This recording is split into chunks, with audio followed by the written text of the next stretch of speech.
तो आज मैं 100 डेज सरवाइव करने वाला हूँ एक ऐसे आइलैंड के ऊपर जिसके चारों तरफ पूरा एसिड ही एसिड है। और इस वाले आइलैंड में फ्री में हम लोगों को एक दान पेटी तो मिलेगा ही, साथ में एक्सप्लोर करने के लिए और भी डिफरेंट आइलैंड्स मिलेंगे। और इन 100 डेज में मेरे कुछ टारगेट भी होने वाले हैं। सबसे पहले एक डायमंड का आर्मर बनाना, एंड में जाके एंडर ड्रैगन को बीट करना और विदर को डिफीट करके एक बीकन बनाना, और आखिर में मैं अपने लिए एक बड़ा सा बेस भी बनाने वाला हूँ। तो चैनल में नए आए हो तो लाइक और सब्सक्राइब कर देना।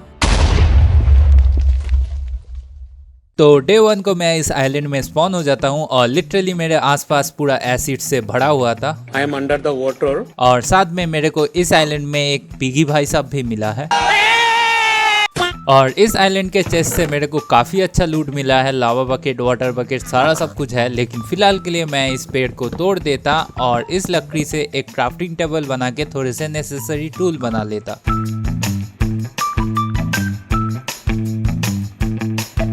और फिर एक सैपलिंग पानी में गिर जाता है और मैं पानी में भी नहीं उतर सकता, नहीं तो मेरे घोड़े लग जाएंगे। लेकिन लकीली मेरे को यहाँ से 2 सैपलिंग मिल गया जिससे मैं बाद में पेड़ उगा सकता हूँ। बाय द वे, पानी में उतरने से कितना डैमेज मिलता है एक बार उतर के देखूं। ओ भाई, ये अच्छा खासा डैमेज दे रहा है, मर ना जाऊं बस। लेकिन फिलहाल के लिए इस आइलैंड में जितने भी सीड्स थे उनको मैं कलेक्ट कर लेता हूँ एक एक करके, और फिर मैं इसको चेस्ट में रख देता हूँ और लावा बकेट और आइस बकेट को लेके यहाँ पे एक कॉबलस्टोन जनरेटर बनाने का सोचता हूँ।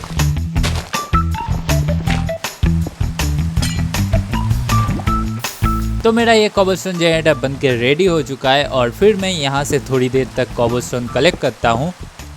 और उसके बाद जितने भी कॉबलस्टोन मैंने कलेक्ट किए थे उनसे मैं प्लेटफॉर्म को थोड़ा बड़ा बना देता हूँ। और जो भी मेरे पास सैपलिंग्स पड़ा हुआ था उनको मैं इधर प्लांट कर देता हूँ जिससे ये ग्रो हो जाए। और बेड बनाने के लिए मेरे चेस्ट में स्ट्रिंग था लेकिन मैं भूल गया था, तो उन स्ट्रिंग को लेके एक बेड बना लेता हूँ और यहाँ पे मैं सो जाता हूँ। तो नेक्स्ट डे सुबह उठ के मैं फिर से कॉबलस्टोन कलेक्ट करने चला आता हूँ और थोड़ी देर बाद मैं देखता हूँ मेरा एक ट्री ग्रो हो चुका था, तो मैं उससे लकड़ियाँ कलेक्ट कर लेता हूँ। तो थोड़े से लकड़ियाँ कलेक्ट हो जाने के बाद मैं एक फर्नेस बना लेता हूँ और इन लकड़ियों को चारकोल बनने के लिए डाल देता हूँ क्योंकि मेरे को टॉर्चेस बनाना है। ओके, तो मेरा चारकोल बन के रेडी हो चुका है। इनसे मैं थोड़े से टॉर्चेस बना के अपने प्लेटफॉर्म के चारों तरफ बिछा देता। और बाय द वे, इस एसिड ओशन में मैं बोट लेके कहीं पे जा भी नहीं सकता, मेरे को डैमेज पड़ेगा, तो इसलिए मैं थोड़े से स्लैब बना लेता हूँ। और इन स्लैब से अभी मैं जाऊंगा बाकी आइलैंड्स को थोड़ा एक्सप्लोर करने के लिए। तो सबसे पहले वो सैंड वाले आइलैंड में जाते। और इस आइलैंड में आने के बाद मेरे को यहाँ से शुगर केन और काफ़ी सारे सैंड मिलता है जिसको मैं कलेक्ट कर लेता हूँ। तो काफ़ी सारे सैंड कलेक्ट करने के बाद मैं वापस आ जाता हूँ और ऊपर से मेरा हंगर बार भी काफ़ी लो हो चुका था। तो वापस आके मैंने सारे सामानों को अपने चेस्ट में रख दिया और फिर एक हो बना के यहाँ पे जितने भी सीड्स मिले थे मेरे को उनको प्लांट कर देता हूँ। तो इन सीड्स को ग्रो होने में काफ़ी टाइम लगेगा, तब तक के लिए मैं कॉबलस्टोन कलेक्ट करता। A few moments later. तो काफ़ी दिनों तक कॉबलस्टोन कलेक्ट करके मैंने ढेर सारे कॉबलस्टोन कलेक्ट कर लिया है और ये मेरे एक्सपी फार्म बनाने में काम में आएगा। लेकिन फिलहाल के लिए मैंने इन वीट को तोड़ दिया और इनसे बस 2 ही ब्रेड बन सके। लिटरली मेरा हेल्थ पूरा बढ़ेगा भी नहीं। लेकिन फिलहाल के लिए मैं और कर भी कह सकता हूँ, इसलिए ट्रीज से लकड़ी कलेक्ट कर लेता हूँ। तो एक्सपी फार्म को बनाने के लिए सारा सामान जुगाड़ करना हो चुका है, बस मेरे पास हॉपर नहीं है क्योंकि इस वर्ल्ड में आयरन माइन करके नहीं मिलता, तो मैं कहाँ से ही जुगाड़ कर लूँ। बात तो सही है। और इस वाले एक्सपी फार्म को मैं ऊपर बनाने का सोच रहा था क्योंकि ऊपर में मॉब स्पॉनिंग रेट थोड़ा हाई होता है, इसलिए ऊपर जाके ही मैं बनाता हूँ इस एक्सपी फार्म को।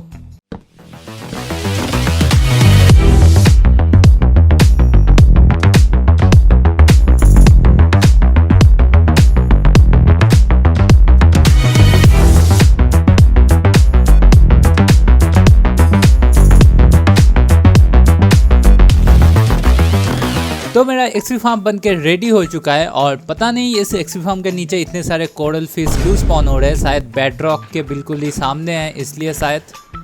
तो एक्सपी फार्म में आने के बाद ही मेरे को सबसे पहले एक ज़ॉम्बी विलेजर मिल जाता है, इसलिए मैं जल्दी से थोड़े से बोट क्राफ्ट कर लेता हूँ। ओके, अभी मैं यहाँ से इन मॉब्स को नीचे उतरने के लिए बंद कर देता। अभी इन बाकी मॉब्स को मार के अभी इसको निकाल लेते। तो पहला ज़ॉम्बी विलेजर ज़्यादा नखरे ना दिखाते हुए चुपचाप बोट में बैठ गया था और उसके बाद मैं फिर से मॉब्स को मारने लग जाता हूँ। तभी अचानक से दूसरा ज़ॉम्बी विलेजर स्पॉन होता है और लकीली ये वाला ज़ॉम्बी विलेजर भी ज़्यादा नखरे ना दिखाते हुए बोट में चुपचाप बैठ गया। तो अभी मेरे पास दो ज़ॉम्बी विलेजर आ चुके हैं और साथ में मैंने काफ़ी सारे बोन मील भी कलेक्ट कर लिया है इस एक्सपी फार्म से। लेकिन सबसे पहले मैं इन बोन मील से थोड़े से व्हीट को ग्रो करूँगा और इनसे मैं अपने खाने का जुगाड़ करने वाला हूँ।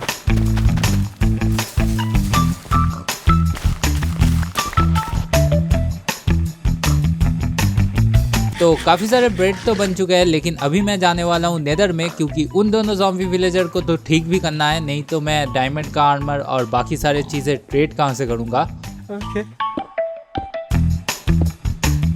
तो इस वाले प्लेटफॉर्म में आने के बाद मेरे को यहाँ से एक चेस्ट मिलता है और इस चेस्ट के अंदर से काफ़ी सारे ऑब्सीडियन मिल जाता है। तो इससे मैं इस नेदर पोर्टल को पूरा कंप्लीट कर देता हूँ। तो अभी इस नेदर पोर्टल को ऑन करना है, इसलिए मैंने लकड़ियों का यूज़ किया। बाय द वे लकड़ियों की जगह लड़कियाँ रख देता तो भी आग लगी जाती शायद से।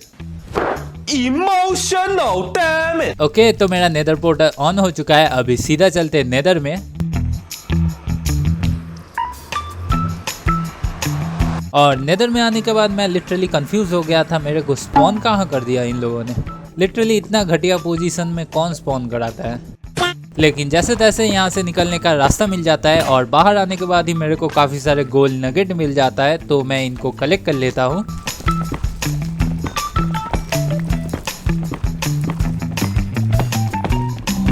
और इन गोल्ड नगेट्स को कलेक्ट करने के बाद मैं गोल्ड इंगट में बदल लेता हूँ और एक गोल्ड का आर्मर बना लेता हूँ फिलहाल के लिए।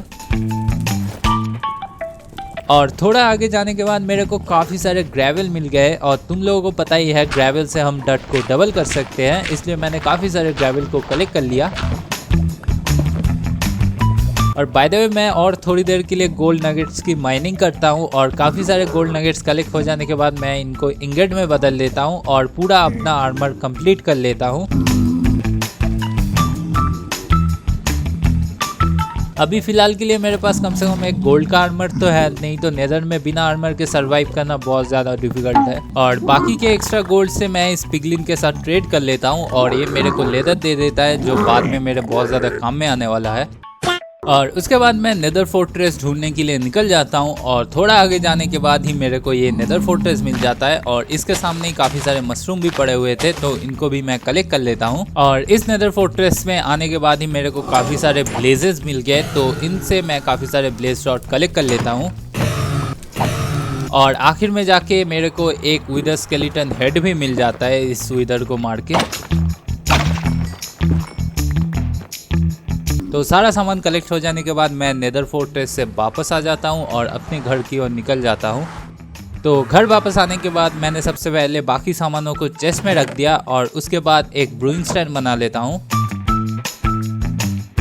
तो अभी मेरे को पोर्शन ऑफ वीकनेस बनाना है, इसलिए मैं सैंड को फर्नेस में डाल देता हूँ ग्लास बनने के लिए। और एक्सपी फार्म से मैं स्पाइडर आई और गन पाउडर को कलेक्ट कर लेता हूँ। तो अभी मैं एक फर्मेंटेड स्पाइडर आई बना लेता और इन ग्लासेस को कांच के बोतल बना के इनमें पानी भर के ब्रूइंग स्टैंड के अंदर डाल लेते। और नेदर से मैंने एक्स्ट्रा जो गोल्ड कलेक्ट किया था उनसे मैं 2 गोल्डन एप्पल भी बना लेता। तो मेरा पोर्शन ऑफ वीकनेस बन के रेडी हो चुका है। अभी इन दोनों विलेजर को फेंक के मारते और एक एक करके गोल्डन एप्पल खिला देते। तो इन दोनों विलेजर को अभी ठीक होने में काफ़ी टाइम लगने वाला था, इसलिए नेदर से मैंने जितने भी ग्रेवल कलेक्ट करके लेके आए थे उनसे मैं डट को डबल करने लग जाता हूँ।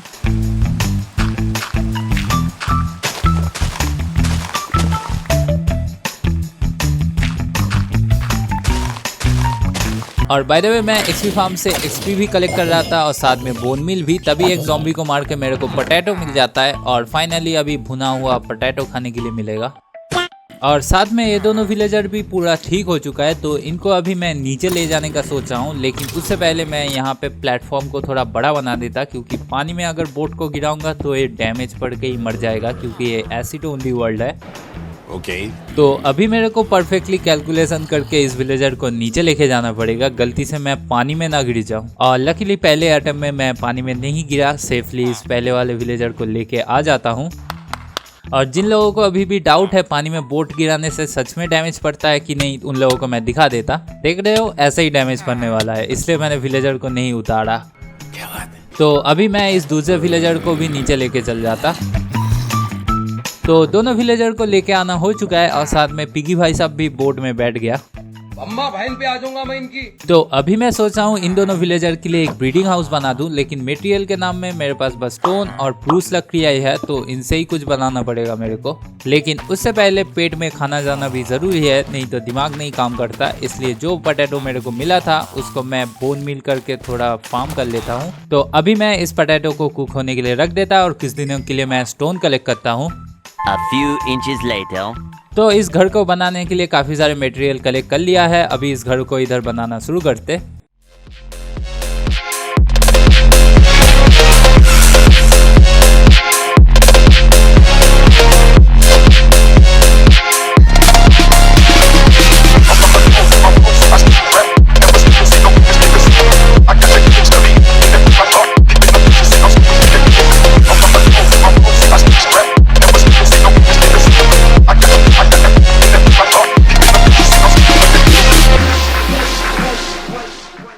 तो मेरा ये विलेजर हाउस बन के रेडी हो चुका है और नीचे वाले इस एरिया में मैं ट्रेडिंग करूंगा और ऊपर में मैं बेड लगा दूंगा।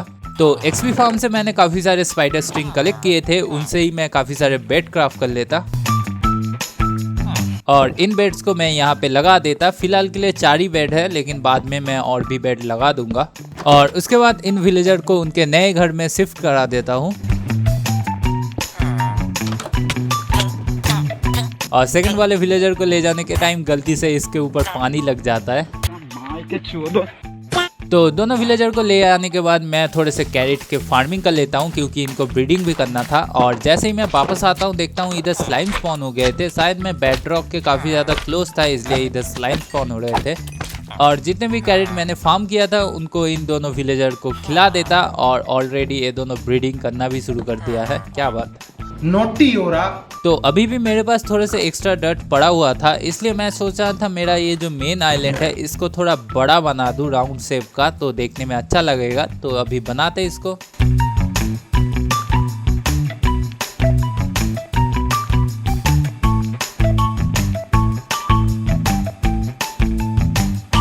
ओके, इस आइलैंड को थोड़ा बड़ा बनाना हो चुका है। अभी मेरे पास काफ़ी सारा स्पेस है काम करने के लिए, लेकिन अभी मेरे को उन विलेजरों के साथ ट्रेड भी करना है, इसलिए मैं 2 फ्लैशिंग टेबल बना लेता हूँ। और साथ में उस पिगलिन से मेरे को लेदर मिला था, इसलिए मैं शुगर केन की मदद से थोड़े से बुक क्राफ्ट कर लेता हूँ और उस बुक से बुक शेल्फ और एक लैम्पटन बना लेता हूँ। तो इन विलेजरों का ब्रीडिंग करके थोड़ा पॉपुलेशन बढ़ चुका था, तो अभी मेरे को इन फ्लैचरों के साथ एमरल्ड ट्रेड करना था। तो कुछ दिनों तक मैं लकड़ी कलेक्ट करता हूँ और इनसे एमरल्ड ट्रेड करता हूँ।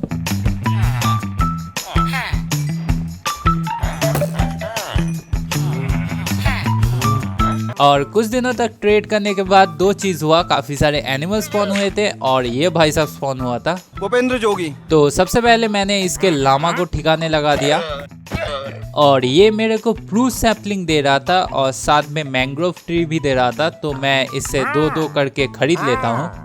और ये प्रूस सैपलिंग मिलने के बाद मेरे दिमाग में एक आइडिया आया, क्योंकि मेरे को आर्मर स्मिथ और टूल स्मिथ से डायमंड का आर्मर और टूल तो ट्रेड करना ही है। तो इसलिए मैंने सोचा एक आयरन फार्म बना देते, जिससे उनको जल्दी जल्दी मैं अपग्रेड कर सकूं। और क्योंकि अभी मेरे पास प्रूस सैपलिंग भी आ चुका है, तो ये आयरन फार्म देखने में भी काफ़ी अच्छा लगेगा। ओके, तो इस आयरन फार्म को बनाने से पहले मैं थोड़े से डायराइट कलेक्ट कर लेता, इसलिए मैं थोड़े से स्टोन कटर बना के इन विलेजरों के साथ ट्रेड करता हूँ।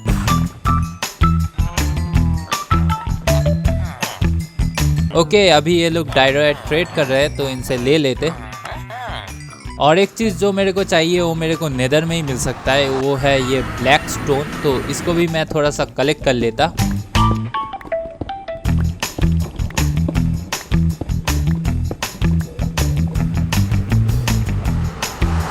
तो इस आयरन फार्म को बनाने के लिए सारा सामान कलेक्ट करना हो चुका है। अभी इस आयरन फार्म को बनाना शुरू करते।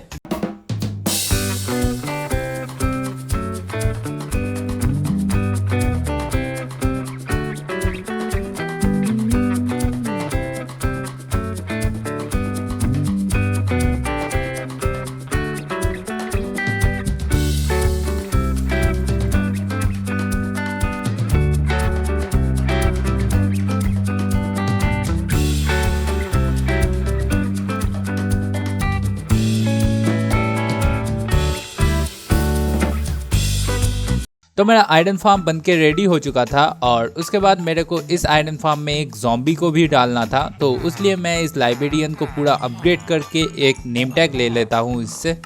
तो अभी इस नेम टैग को नामकरण करने के लिए मेरे को एनविल भी चाहिए था, इसलिए इन आयरन गोलम्स को मार के मैं थोड़े से आयरन कलेक्ट कर लेता हूँ। ओके, तो अभी मैं एक एनविल बना लेता और नेम टैग में क्या नाम दूँ ये मैं सोच नहीं पा रहा था, इसलिए GTOP लिख दिया। तुम लोग भी कमेंट में लिख ही दो। तो अभी मैं कॉबलस्टोन से यहाँ पे एक प्लेटफॉर्म बना देता जिससे रात को ज़ॉम्बी स्पॉन हो जाए इधर, और फिर मैं इस आयरन फार्म के चारों तरफ बेड लगा देता हूँ क्योंकि यहाँ पे विलेजरों को भी रखना है। और रात को जाके एक ज़ॉम्बी स्पॉन होता है, अभी इसको ही बलि का बकरा बनाना पड़ेगा। तो इस ज़ॉम्बी को मेरे को इस होल के अंदर बिठाना था, तो लकीली ये जल्दी बैठ गया और इसका नामकरण भी कर देता हूँ GTOP। तुम लोग भी कमेंट में लिखो। और उसके बाद मैं नेक्स्ट डे को और थोड़े से आयरन कलेक्ट करता हूँ क्योंकि मेरे को विलेजरों को भी लेके जाना है, इसलिए रेल और माइन कार बनाना है मेरे को। ओके, अभी मैं थोड़े से रेल बना लेता और साथ में 2 माइन कार्ड भी बना लेता। तो उसके बाद मैं लग जाता हूँ इन विलेजरों को आयरन फार्म में ले जाने के लिए एक एक करके।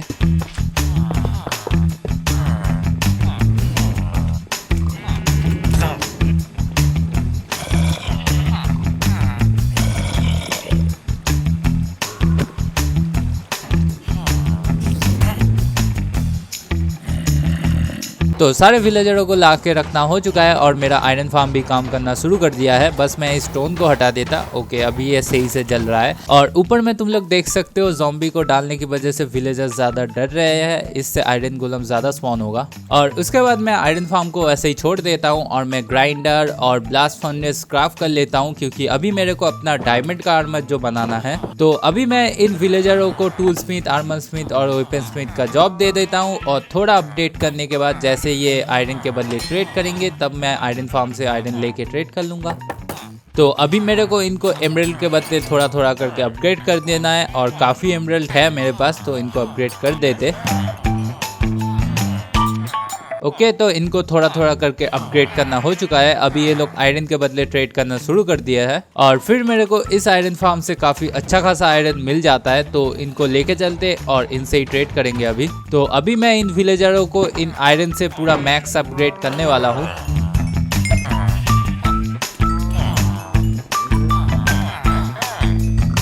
तो फाइनली इन विलेजरों को मैंने पूरा का पूरा अपग्रेड कर दिया है और काफ़ी सारे एमरल्ड भी ट्रेड कर लिया है। और उसके बाद मैं इन विलेजरों से डायमंड का आर्मर और टूल खरीद लेता हूँ। तो सबसे पहले मैं प्रोटेक्शन 2 का पैंट और अनब्रेकिंग 2 का पैंट इन आर्मर स्मिथ से बहुत सारे खरीद लेता हूँ। और उसके बाद मेरे को अनब्रेकिंग 2 का जूता मिल रहा था तो वो भी मैं खरीद लेता हूँ। और फिर मैं अनब्रेकिंग 2 का काफ़ी सारे हेलमेट खरीद लेता हूँ और फेदर फॉलिंग 2 भी मिल रहा था तो वो भी खरीद लेता हूँ। साथ में प्रोटेक्शन 2 और अनब्रेकिंग 2 का आर्मर खरीद लेता हूँ। तो दोनों आर्मर स्मिथ जो भी ट्रेड कर रहे थे तो मैंने 4-4 करके खरीद लिया जिससे मैं एक साथ में इंचांट करके इनको पूरा मैक्स बना सकूँ। तो अभी इनको इंचांट कर देते एक साथ में। A few inches later. तो मेरा आर्मर का तो हो चुका है लेकिन टूल्स का बाकी है, तो टूल्स का ट्रेडिंग कर लेते हैं। उसके बाद मैं तुम लोगों को एक ही बार में दिखाता क्या क्या इंचांटमेंट मिला है मेरे को। तो सबसे पहले मेरे को एफिशिएंसी 1 का पिकैक्स और एफिशिएंसी 2 का शवल मिल गया तो मैं 2 और 4 करके खरीद लिया। और उसके बाद मैं एफिशिएंसी 1 का एक्स भी ले लेता हूँ। और स्वॉर्ड में एक विलेजर मेरे को अनब्रेकिंग थी और नॉकबैक दे रहा था और दूसरा विलेजर मेरे को शार्पनेस दे रहा था, तो काफी सारे खरीद लेता हूँ। तो अभी मैं इन टूल्स को भी एक साथ में इंचांट कर देता जल्दी से और उसके बाद तुम लोगों को दिखाता। A few inches later. तो सारे आर्मर और टूल्स में इंचांट करना हो चुका है और तुम लोग देख ही सकते हो कितना अच्छा अच्छा इंचांटमेंट मिला है मेरे को। सारे टूल्स और आर्मर में अनब्रेकिंग और प्रोटेक्शन करीब करीब मिल चुका है। बस मैं मेंडिंग नहीं लगा सकता और मेरे पास एक्स्ट्रा विलेजर पड़े भी नहीं है जिससे मैं ट्रेड कर सकूं। लेकिन अभी जो मेरे को करना है वो है इन एनिमल्स के लिए एक एरिया बनाना, क्योंकि काफी सारे एनिमल स्पॉन हो चुके थे इस टाइम तक, तुम लोग देख ही सकते हो। तो उसके बाद मैं एक एनिमल फार्म बनाने लग जाता हूँ और इस एनिमल फार्म को बनाने के लिए बस मेरे को ब्रिक्स की ज़रूरत थी, तो इनसे थोड़े से ब्रिक्स ट्रेड करके अभी इस एनिमल फार्म को इधर बनाना शुरू कर देता हूँ।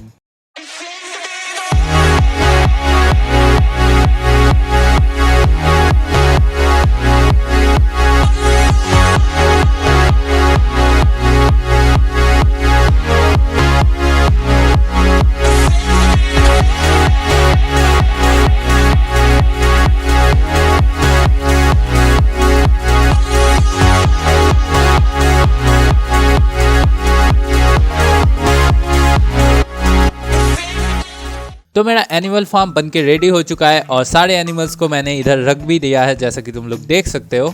तो अभी मैं जाने वाला हूँ एंडर ड्रैगन को बीट करने के लिए, तो उसलिए ही मेरे को थोड़े से एंडर बॉल्स चाहिए। तो मैं नेदर में चला आता हूँ। तो नेदर में आने के बाद मैं यहाँ के वॉफ फॉरेस्ट में आ जाता हूँ और यहाँ से थोड़े से एंडर बॉल्स कलेक्ट कर लेता हूँ।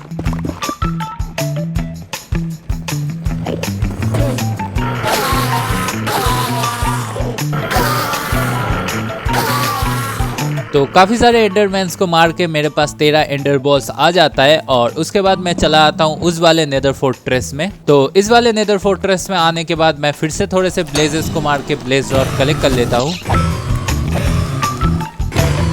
और साथ में मैं थोड़े से विदर स्केलेटन हेड भी कलेक्ट करता हूँ, क्योंकि आखिर में जाके विदर को डिफीट करके एक बीकन भी तो बनाना है मेरे को।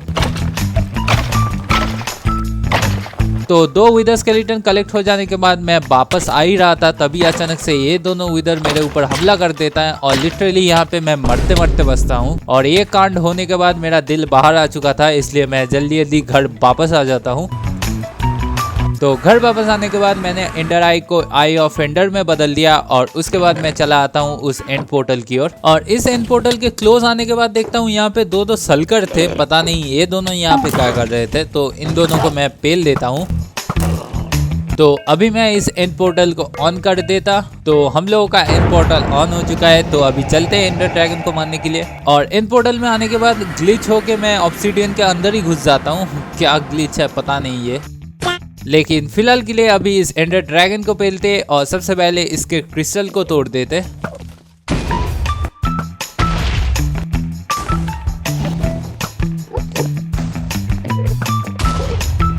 तो सारे एंड क्रिस्टल तोड़ना हो चुका है और बाकी है बस इस एंडर ड्रैगन को डिफीट करना। तो इसको भी अभी खत्म कर देते।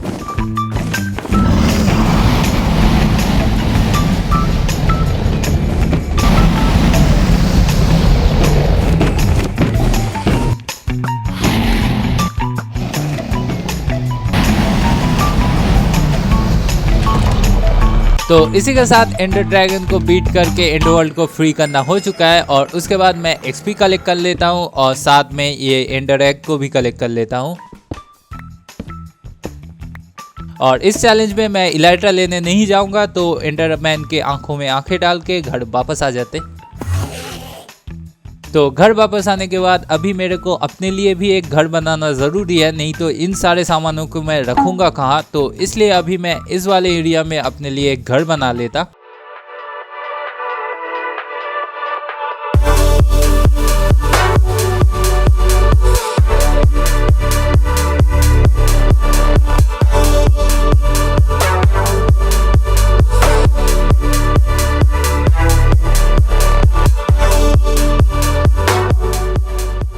तो फाइनली अपने लिए खुद का एक घर बनाना भी हो चुका है और नीचे वाले इस एरिया में मैंने चेस्ट और फर्नेस बाकी सामानों को रख दिया है और ऊपर वाले एरिया में बस मेरा बेड है सोने के लिए। तो घर का काम तो खत्म हो चुका है, लेकिन अभी मेरे को फार्मिंग एरिया भी बनाना है। तो मैं पूरा राउंड शेप का एक फार्मिंग एरिया बनाऊंगा, लेकिन मेरे पास डट खत्म हो चुका था, इसलिए मैं ग्रेवल और डट को मिक्स करके थोड़े से और डट बना लेता हूँ।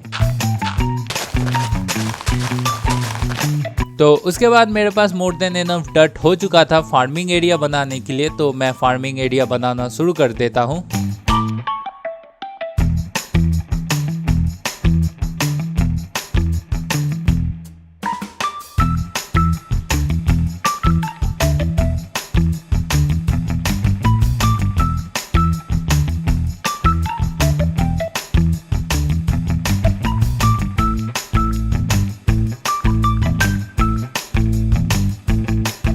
यार फार्मिंग एरिया तो बनाना हो चुका है, लेकिन मेरा गेम बहुत ज़्यादा लैग खा रहा है क्योंकि बेडरॉक के क्लोज हूँ और सारे मॉब्स इधर ही स्पॉन हो रहे हैं। यार इतने सारे स्लाइम और ये जेलीफिश टाइप का मॉब स्पॉन हो रहे हैं ना, इसलिए मेरा गेम बहुत ज़्यादा लैग खा रहा है। लेकिन फिलहाल के लिए कर भी कह सकते हैं, मेरा जो लास्ट टारगेट है विदर को मार के बीकन बनाना, तो उसलिए मैं नेदर में चला आता हूँ विदर को डिफीट करने के लिए। तो नेदर में मैं थोड़ा नीचे आ जाता हूँ और नीचे आके यहाँ पे विदर को स्पॉन करा देता हूँ।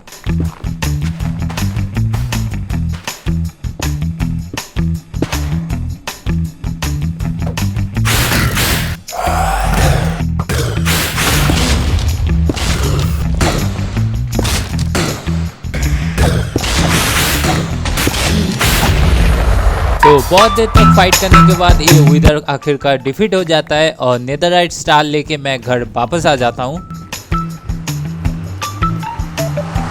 तो वापस आने के बाद मैं एमराल्ड का बीकन बनाने वाला था, इसलिए मैं कुछ दिनों तक इन विलेजरों के साथ ट्रेड करता हूँ आयरन के बदले। A few moments later. तो काफी दिनों तक इन विलेजरों के साथ ट्रेड करके काफी सारे एमराल्ड मैंने ट्रेड कर लिया है। अच्छी बात है, मेरे पास आयरन फार्म था।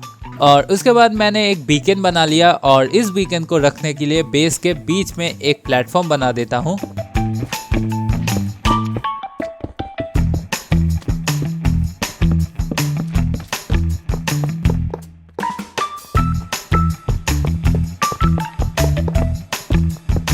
तो इसी के साथ 8 दिन खत्म हो जाता है और मेरे सारे टारगेट्स भी। तो तुम लोगों को अगर वीडियो देख के अच्छा लगा है तो लाइक और सब्सक्राइब जरूर से कर देना। मिलते हैं नेक्स्ट वीडियो में।